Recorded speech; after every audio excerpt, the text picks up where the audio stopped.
Oh iya lur, tadi lihat gerabah wajan yang tak pakai buat masak entok gobios toh?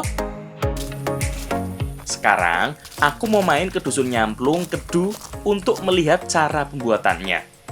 Kebetulan, aku diminta buat bawa karung berisi pasir. Nah, katanya pasir ini dipakai buat bahan campurannya.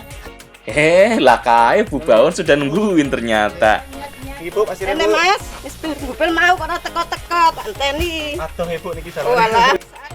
Pasir kali yang sudah diayak halus ini dicampur dengan tanah liat sebagai bahan baku gerabahnya. Bu.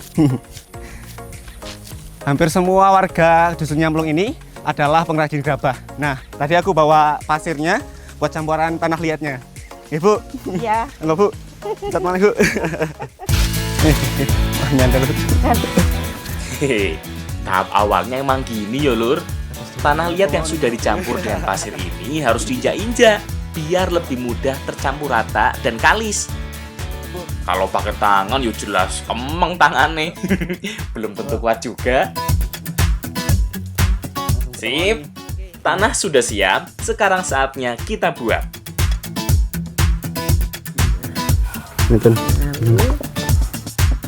Pengrajin gerabah di Dusun Nyamplung Kedu ini rata-rata adalah ibu-ibu ya lur. Soalnya tangan ibu-ibu ini sudah terpercaya, lebih terampil dan lebih jago dalam membuat gerabah seperti ini. Pembuatan gerabah di sini menggunakan teknik putar dengan alat sederhana bernama rebot. Waduh, punya ibu udah jadi gitu toh. Lah, punya aku bentuknya masih gak karuan begini. Coba meresani ngon jenengan, Bu. Ini lihat.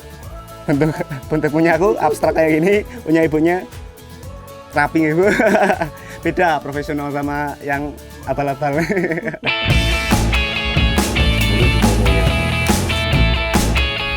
Bu, niki paringken pundi niki, Bu? Ngono ae Mas tak totone. Ngriki mawon. Heeh. Nggih. Tak totone.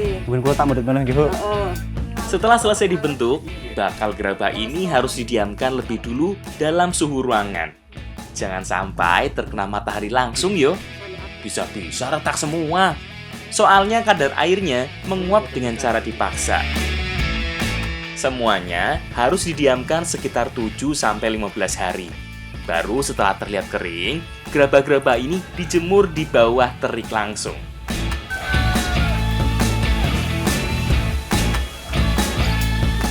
Jadi ini gerabah yang setengah kering harus kita jemur baru bisa kita bakar. Nah, prosesnya itu 1-2 hari tergantung ketebalan sama ukuran. Tergantung kondisi cuaca juga ya lur. Nek panasnya kuat banget gini sih, sehari aja udah cukup. Udah bisa bener-bener kering gerabahnya. Ini kok buatan sini Oh iya, gerabah yang udah kering karena penjemuran harus segera dibakar biar nggak lembab lagi. Tidak ada tungku khusus untuk melakukan pembakaran gerabahnya. Biasanya hanya dialasi dengan tempolong dari tanah liat juga. Baru kemudian susun gerabah yang akan dibakar di atas tempolong-tempolong ini. Kayu-kayu untuk pembakaran dimasukkan dari sela-sela tempolongnya. Kemudian jangan lupa tambahkan juga daun bambu kering di bagian atasnya. Ini pun terakhir nih, Bu. Pun tinggal nunggu pinten jam nih, Bu, biasanya? 1 jam, nggih. Nah, ini adalah proses terakhir dari pembuatan gerabah. Kita tinggal nunggu sekitar 1 jam untuk gerabah ini benar-benar matang. Oke, Bu. Nah, daun bambu ini yang akan membuat suhu panasnya bisa tersebar lebih merata. Walaupun hampir sama dengan keramik dari bahan dan cara pembuatan, tapi proses pembakaran pada gerabah nggak butuh waktu terlalu lama yo. Suhunya saja tidak setinggi keramik, cukup di bawah 1000 derajat sudah bisa matang. Ada beberapa jenis gerabah yang dibuat di Dusun Nyamplung ini, seperti wajan, tungku, piring, kendi, dan berbagai jenis perkakas rumah tangga lainnya. Dari sinilah gerabah-gerabah di wilayah Kedu beredar.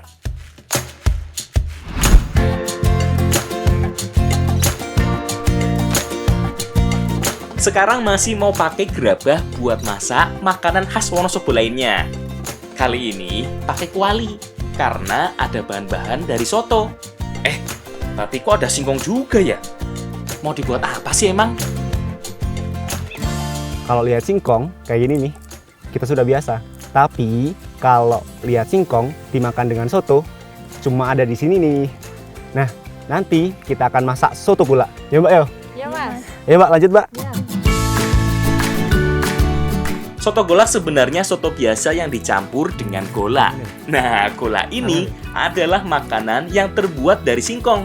Kemudian diproses sedemikian rupa sampai gola ini bisa dijadikan sebagai pengganti nasi.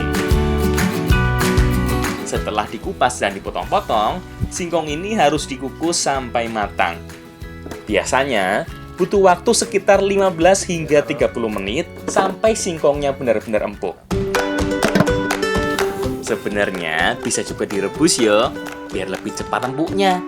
Tapi jadinya lebih berair. Nah, setelah dikukus, singkong ini harus ditumbuk lebih dulu dengan alu dan lumpang ini. Nah, singkong yang sudah dikukus ini harus cepat-cepat ditumbuk supaya adonannya nanti lebih kenyal dan juga lebih halus. Jadi harus cepat-cepat. Ya Mbak? Ya Mas. Yuk, cepat ayo Mbak. Ya. Kalau kelamaan keburu dingin yo, keburu alot lagi singkongnya. Sebenarnya ada beberapa jenis gola. Ada yang dikukus baru ditumbuk, tapi ada juga yang singkongnya diparut dulu baru dikukus. Tapi keduanya sama-sama kenyal kok, sama-sama enak. Oh iya, urusan tumbuk-menumbuk biar aku saja. Nah, Mbak Lala dan Mbak Mita biar nyiapin bahan campuran sotonya. Tapi kalau udah selesai ditumbuk dan harus nguleni, yo jelas butuh bantuan aku Mbak. Nggak bisa sendirian.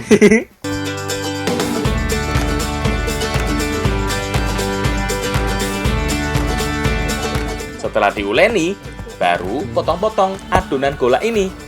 Gak usah gede-gede yo, agak tipis wae, seperti motong tempe atau tahu, biar lebih cepet matangnya saat digoreng nanti.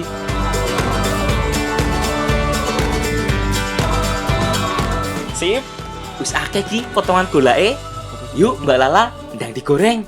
Wis kencot ki ye. Potongan gola digoreng dengan minyak yang sudah panas. Usahakan sampai semua permukaannya tenggelam. Jadi lebih merata matangnya. Setelah matang, tekstur gola hampir menyerupai cireng. Agak kenyal-kenyal gimana gitu. Wajar aja ya lur. Lah wong bahan pembuatannya sama. Bedanya, kadar pati pada gola ini nggak sebanyak pada cireng. Makanya kenyalnya masih kalah. Iya Mbak, enak toh? Enak banget nih Enak jadi. banget. Biasanya masyarakat daerah sini menggunakan gola ini sebagai pengganti nasi. Nah, makanya ini bakal enak banget kalau dihidangkan sama soto kayak gini. Ya Mbak, Ya Mas. anget kayak ini ditambahi gula, wah tambahi soto. Mantap ya Mbak. Tambah. Oke Mbak. Gola yang terbuat dari singkong ini jelas bisa digunakan sebagai pengganti nasi. Kadar karbohidratnya yang cukup tinggi, bikin cepat kenyang yo saat makan gola. Kalau dari segi rasa juga cocok banget kok dinikmati dengan soto begini. Apalagi di tengah desa yang sering banget berkabut gini. Jadi anget yo.